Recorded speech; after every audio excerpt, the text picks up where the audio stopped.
डुमरी प्रखंड के जो भी ग्राम में धान के खलिहान में आग लगने से एक महिला और उसके 12 वर्षीय पुत्र की आग में जलकर मौत हो गई। शुक्रवार को 1 बजे दोनों शवों को पोस्टमार्टम के लिए सदर अस्पताल लाया गया। दोनों के शव जलकर इतने विभत्स रूप से हो गए कि पहचान करना मुश्किल हो रहा है। वहीं गांव निवासी सोमरा मुर्मू ने बताया कि दोनों शव उनकी पत्नी नुनिया देवी और उनका सबसे छोटा पुत्र 12 वर्षीय चांद मुर्मू का है। उनकी पत्नी और उनका पुत्र खलिहान में सोने के लिए चला गया और कुछ घंटे बाद यह वहां पहुंचा तो देखा कि खलिहान में आग लगी हुई थी, जिस पर उसने चीख पुकार मचाया। तब तक दोनों की मौत हो गई। उसके 6 बच्चे हैं, जिनमें से सबसे छोटा चांद मुर्मू था।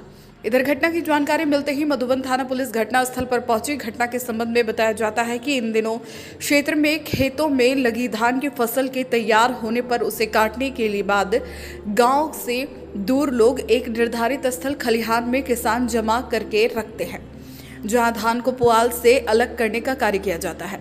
दिन में घर परिवार के लोग जुटकर इस कार्य का निष्पादन करते हैं, जबकि फसल के चोरी हो जाने या जंगली पशुओं द्वारा नुकसान पहुंचाने की आशंका बनी रहती है, जिस कारण किसान को ही स्वयं उसकी देखभाल करना होता है। ग्रामीणों की आशंका है कि मां अपने पुत्र के साथ खलिहान में ही रात में सोए होंगे, जिसमें आग लग जाने से दोनों की मौत हो गई। फिलहाल गांव में मातम पसरा हुआ है और घटनास्थल के आसपास लोगों की भीड़ जुटी हुई है।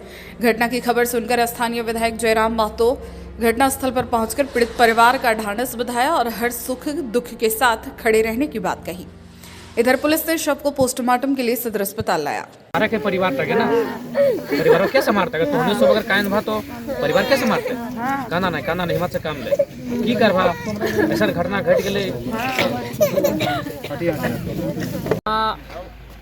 खेती बाड़ी जब होता है तो हम लोग किसान लोग क्या करते हैं कि घर से बाहर एक खलिहान बनाते हैं। उस खलिहान में हमारा धान होता है, पुआल होता है, चाकी होता है। तो उसी क्रम में क्या होता है कि घर से वो कुछ दूरी में होता है, तो कोई रात को आके फसल ना ले जाए, कोई पशु आके चर ना जाए, तो घर के लोग कुछ रखवाली करने के लिए, पहरेदारी करने के लिए उस खलिहान में, उन पुआलों में एक कुम्भा होता है। उस कुम्भा को बनाकर वहीं सोते हैं जब तक कि वह खलिहान का काम कंप्लीट ना हो। तो उसी क्रम में वो महिला अपने बच्चे के साथ उस कुम्भे में सोई थी, लेकिन चूंकि ठंड का दिन है, शायद बगल में आग जलाया गया होगा अपने आप को गर्म करने के लिए, और वो आग को बुझाने का कार्य भी किया होगा, लेकिन कुछ चिंगारी शेष रही होंगी और रात को हवा के समय कुछ चिंगारी छिटक कर उस कुम्भे तक आ जाती है और वो जल गया।